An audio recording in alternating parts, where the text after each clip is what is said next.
Lord Vishnu is present in the homes and working spaces and environs of millions of Hindus. He may be couched in royal splendor in the form of this mystical black river fossil, or he may be present in one of his heroic and colorful incarnations, such as Rama or Krishna or the terrible man-lion or a host of others. He has 1,000 names and 1,000 stories to be told.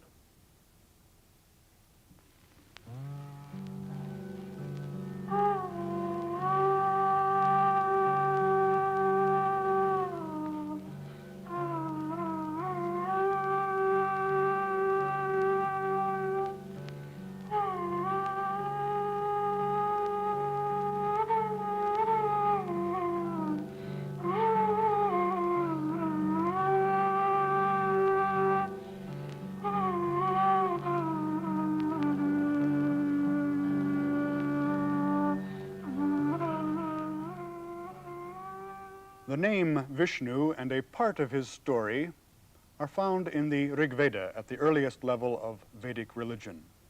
But many of his names and the greater part of the myths, rites, and symbols associated with Vishnu and with the Vaishnavas who are his devotees are found outside of the Vedic tradition, in the epics and the Puranas, in myths and cults from all parts of India. Like Shiva and the goddess, the other two figures who structure classical and modern Hindu theism, Vishnu thus represents a profound amalgamation, a multi-layered amalgamation of the Indo-Aryan speakers' traditions and the traditions of the indigenous non-Brahmanical peoples. On the Vedic side, Vishnu is most remembered for his 3 strides across earth, mid-space, and heaven, or across earth, heaven, and the transcendent beyond. For he is the pervader, as his name indicates, and he is also closely connected with Vedic sacrifice. On the indigenous, non-Brahmanical side of this merger, or more accurately, series of mergers that results eventually in Vishnu as we know him today, there is less coherence, less articulation in the evidence. And we must therefore presume certain cults that lay behind the establishment of Vishnu as supreme being in later texts. For example, there is the Bhagavad Gita, the classical text of the 1st and 2nd centuries AD that is incorporated into the Mahabharata. This is the chief expression of a sect known as the Bhagavatas, those who worshipped Bhagavat or Lord Vishnu. This arose perhaps in the 3rd and 2nd centuries BC.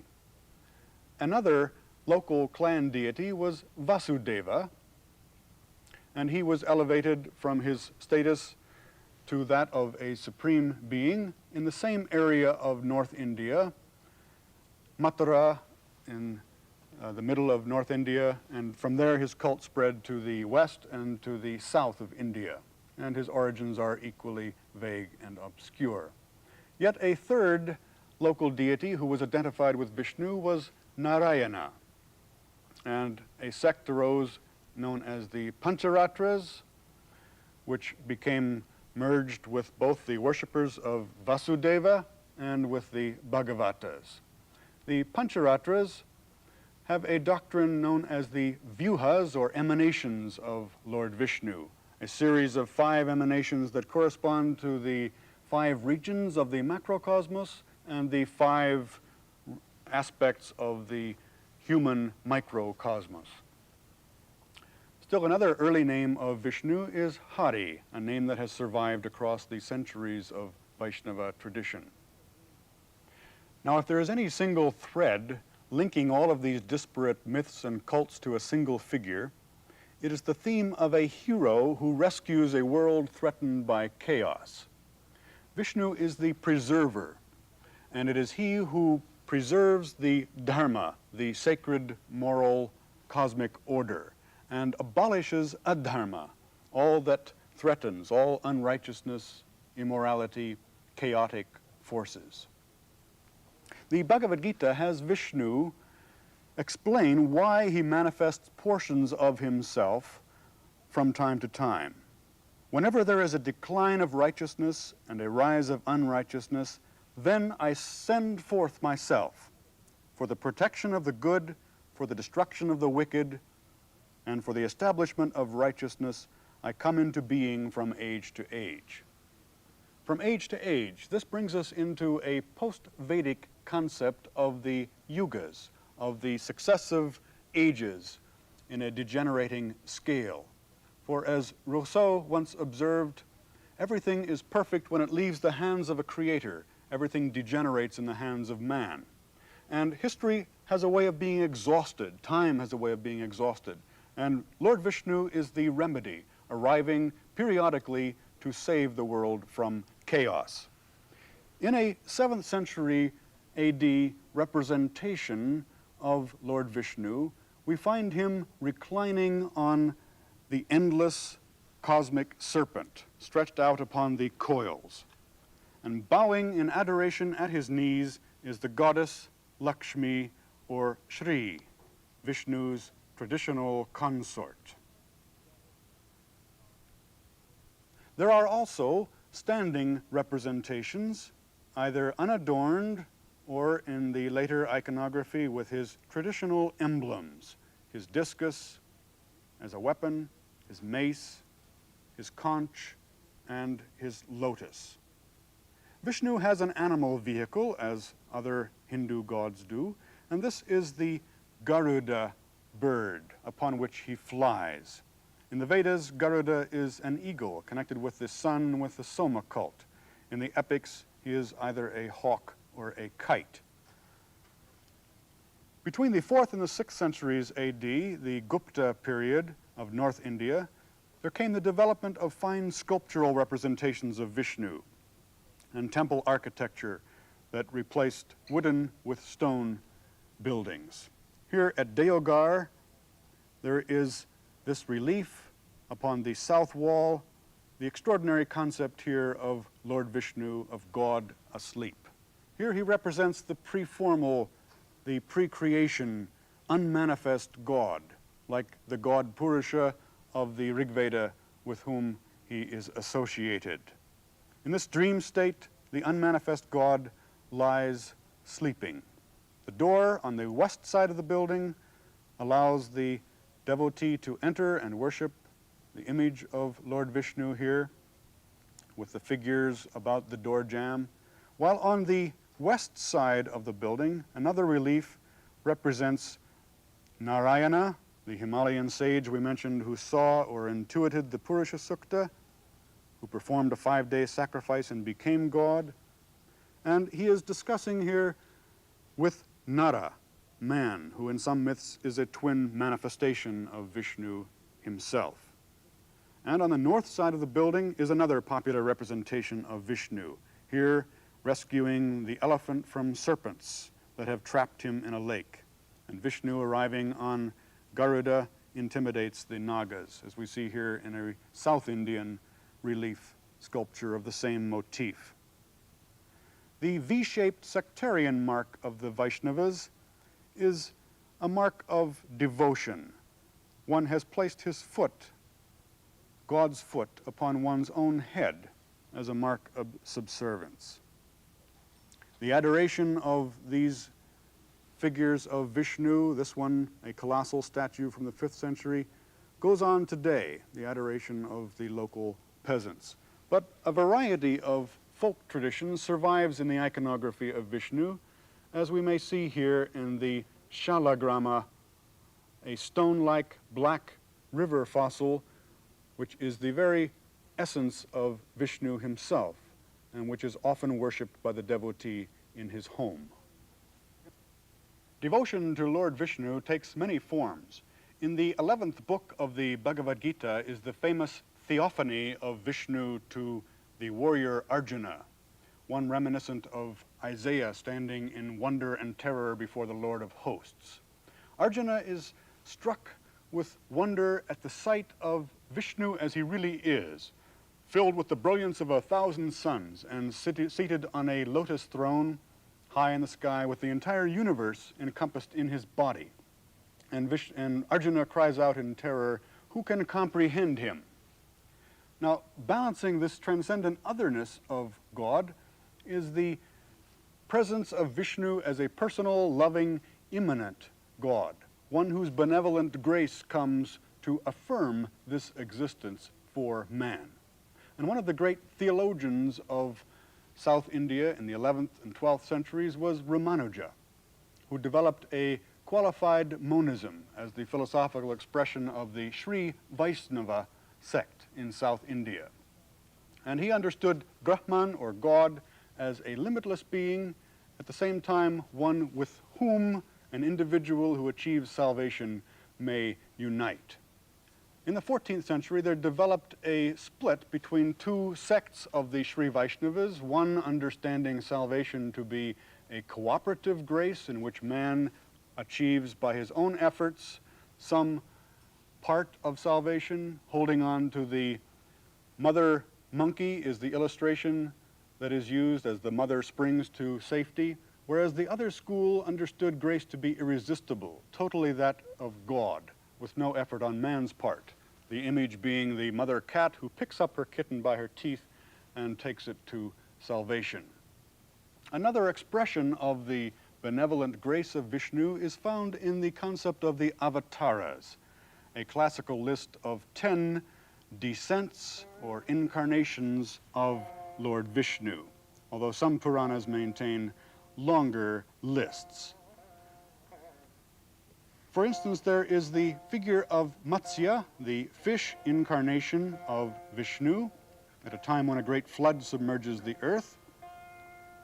There is also the incarnation or avatara of Vishnu as Kurma, as the tortoise, connected with the motif of the churning of the ocean. And a third dilemma, which is saved by Vishnu, occurs when he incarnates himself as Varaha, the great cosmic boar, one of the most widely represented in classical Hindu iconography.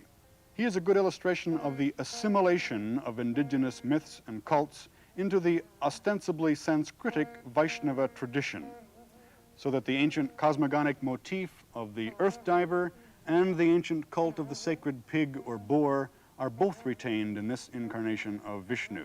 Having dispatched a threatening demon by diving to the bottom of the cosmic ocean, Varaha has rescued and brought up on one of his great tusks the goddess Earth, Bahu. And he is seen here on all fours as well as in his standing position. Unlike Lord Shiva, who seems to have as many fearful and demonic aspects as gracious and benign ones, Vishnu is always regarded as benevolent. There is one monstrous avatara, Narasimha, one who is half man and half lion. And this curious mixture came about when a clever demon extracted a boon from God Brahma that no weapon could harm him, that he could not be killed by man or beast, by day or night, inside or outside. And Vishnu thus dispatched this troublesome demon by his own hands, appearing as a man-lion at twilight on the threshold. And we see here a devotee beside this monolithic 16th century Narasimha. Other avatars include the dwarf Vamana that we see here on the right, one who recapitulates Vedic Vishnu's 3 great strides across the cosmos in a ruse to defeat still another demon whose power is out of control. Parashurama, or Rama with the axe, who is a prototypical Brahmana and is involved in the struggle for power between Brahmanas and Kshatriyas. Even the Buddha is an avatara. Just as the Buddhists co-opted several Hindu gods, like Indra, said to have become a Buddhist convert, so did the Vaishnava tradition co-opt Lord Buddha himself, making him just another incarnation of Vishnu. And there is the 10th and last avatara to come, Kalkin, the descent of Vishnu that will come in the millennium, an eschatological warrior figure, sometimes depicted on a white horse with a flaming sword in his hand, who will finally destroy evil and bring the millennial judgment day. His counterpart in Buddhist mythology is Maitreya. I have saved 2 of the classical 10 incarnations for last, as each of these 2 shines as a major deity in his own right, with vast numbers of devotees throughout India. They are, of course, Lord Rama, the great hero of the epic Ramayana, and Lord Krishna, the many-faceted deity of the Bhagavad Gita, the Puranas, and vernacular devotional poetry of the medieval period. Let us turn first to Rama, who is also known as Ramachandra, shown here with an arrow in one hand, a bow in the other, and his crown or tiara on his head.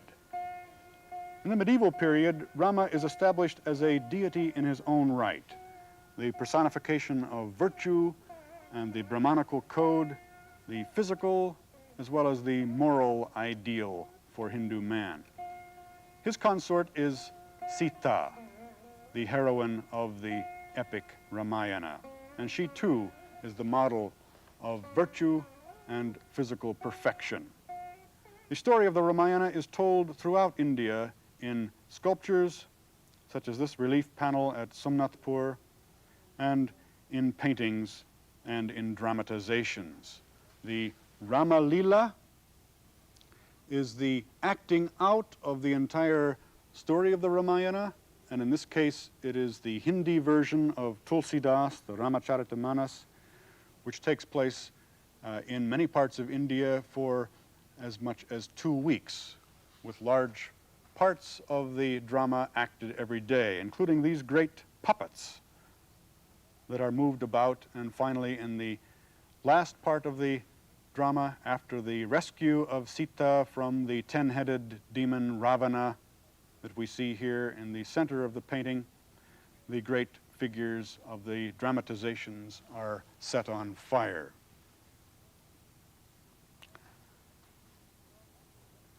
There are also recitations of the Ramayana in its Sanskrit version, such as this one, which takes place for 9 days, with every verse of the epic accompanied by an offering of grains into this star-shaped fire.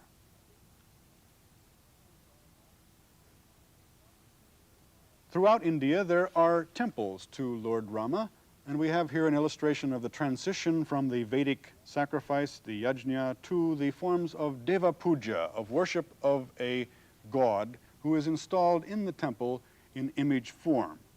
We have mentioned the Sri Vaishnavas and the 5 modes of Vishnu's being, and these range from the absolute one without attributes down to the tangible established image, who receives here reverent attentions or upacharas. He is fed, he is clothed, he is washed, he is put to sleep. All these attentions given to him as the deity in the temple. Another figure of the Ramayana, an important figure, is Hanuman, who has a growing cult of his own in various parts of India, the monkey ally of Lord Rama in the rescue of Sita. And here in a shrine, we have Hanuman recognized. Elsewhere, there are images of a primitive, of a crude form under trees, with Hanuman with his club. And these are the bodybuilders, those who exercise with weights and worship Hanuman, who is here in the image behind. The last of these incarnations or avatars is Lord Krishna, who is an extraordinary figure in his own right, as a mischievous child, as a son, as a great hero, a prince, a warrior, a father, an elder brother, and of course as the lover. And all of these figures unite in the form of Lord Krishna. He is shown here in his heroic form in this medieval painting, saving the river maidens from the serpent demon. Another of his episodes is the salvation of the cowherds with whom he is associated in his pastoral form by holding up the mountain to shield them from a storm. Or here he swallows a forest fire which threatens the cowherds.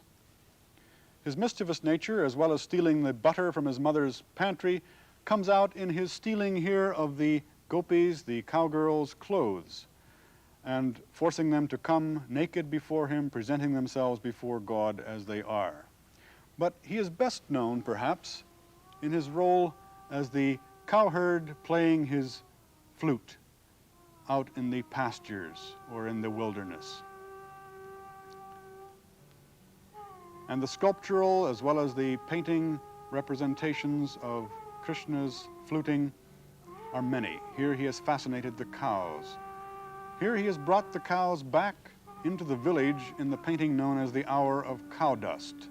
In the evening, when the cows and the cow herds return and Krishna plays his flute. The episode is recorded in the Bhagavata Purana. And in the 10th book, we have in this 10th century South Indian text the passionate love play of Krishna and the gopis. For his flute lures them out from their homes, from their husbands and families and children, to a rendezvous with Krishna to dance in the forest by the riverside. But all is not well in this story as the gopis suddenly discover the absence of Krishna and begin to lament and mourn and search for him to act out the episodes of Krishna's life. And eventually they discover that he is off with one of the gopis alone, and they are extremely jealous of the possession of Krishna by one. Each of them, however, understands that this involvement with Krishna is taking place in her own heart. Another text is the Gita Govinda, which establishes the identity of this privileged girl as Radha. And the paintings take up the themes of Krishna and Radha in all of the bliss and the agony of their love affair, representing the bliss and the agony of man in search for union with God. And here Radha is in the experience of the absence of Krishna. For as well as sambhoga, the union, the bliss, there is viraha, the agony, the deprivation of the lover. She also experiences the jealousy of knowing that Krishna is with other girls. She is told here by her confidant to go and seek him out and to resume their delightful love play. But all is not well, as we see here that when Krishna and Radha are together, jealousy and anger intervenes, and Krishna is spurned by his consort. Eventually, however, there is the bliss of sambhoga, of union, and all of this is detailed in the poetry, in the painting, in music, as one of the great themes of Hindu devotional theism. All of this is the mystery that takes place in the heart of man as he recognizes the unity of his soul with that of the Absolute. This is also dramatized in various festivals, such as the Dola Yatra, taking place here in the city of Benares, as thousands of people come out into the streets, go into the temples to worship and to look at the images of Krishna and Radha who are rocking gently in this swing or bed made of silver. The festival brings people out to swing themselves in what is literally the swinging festival, Dola Yatra. Great Ferris wheels are made that are hand-propelled, and the people ride in other contraptions that demonstrate this union of Radha and Krishna. There are many great pilgrimage centers of the Vaishnava tradition. One of the greatest is at Sri Rangam, a temple in Tamil Nadu, the temple where Ramanuja himself, 800 years ago, was the chief pujari, the head priest. This is the Ranganatha temple of Lord Vishnu, and every day in the afternoon there is the procession out from the temple with the image of Lord Vishnu here under the canopy, borne on the backs of a number of devotees, followed by the numerous priests of the temple, preceded by elephants and drums and musicians, torchbearers. And finally the image is brought out into the open for a moment before it is placed for its afternoon rest. Devotees clasping their hands in adoration before him. Another area of temples, this one from the medieval period, is at Khajuraho. And here are great temples that were built by the Rajputs in the 10th and 11th centuries, some 85 of them, of which 20 survive today, temples to Shiva and to the Jaina saints, as well as to Vishnu and other Vaishnava deities. We can well imagine the traditions of medieval India as people came here singing the devotional songs in praise of Vishnu, coming to worship the murtis, the images that reside in each of these great cosmic mountains that become the temples of God Vishnu. The Khajuraho temples are famous for their wealth of sculpture, much of it erotic art, passionate evocations of the joy of this life.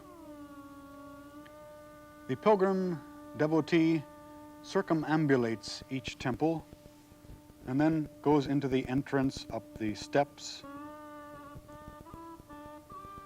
and progresses into a series of halls, into this mystical universe, this magical diagram or mandala, which is the temple itself. The temple plan shown here reveals the entrance to the right, and one proceeds through a series of halls to the hall of the god, these being offering halls, assembly halls, sometimes even dancing halls, called mandapas. Before one reaches what is at the left of this temple plan, the Garbha Griha, the house of the deity, literally the embryo inside this cosmic mountain. And it is here that Lord Vishnu resides. And the eyes adjust in the darkness, and the murti, the image, emerges glowing.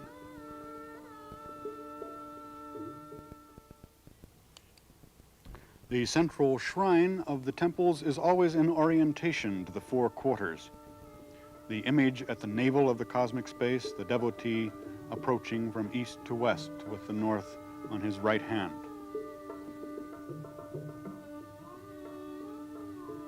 We have seen then that Vishnu is this remarkable figure who has drawn to himself and assimilated so much of Hindu expression.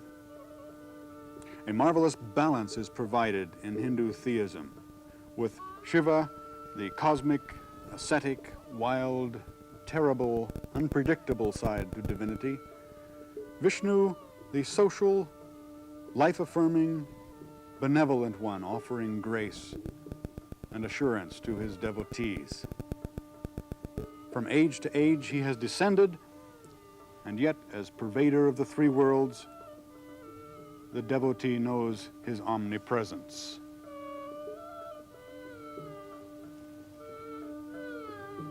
The medieval poet wrote, "I do not know how I can meet the Lord. He came into my courtyard, then he left. I knew this only after he had gone, watching the road, the night passed, the day passed, watching. Hari did come into my yard, but I, unlucky one, was sleeping. My anguished heart is on fire in separation from him.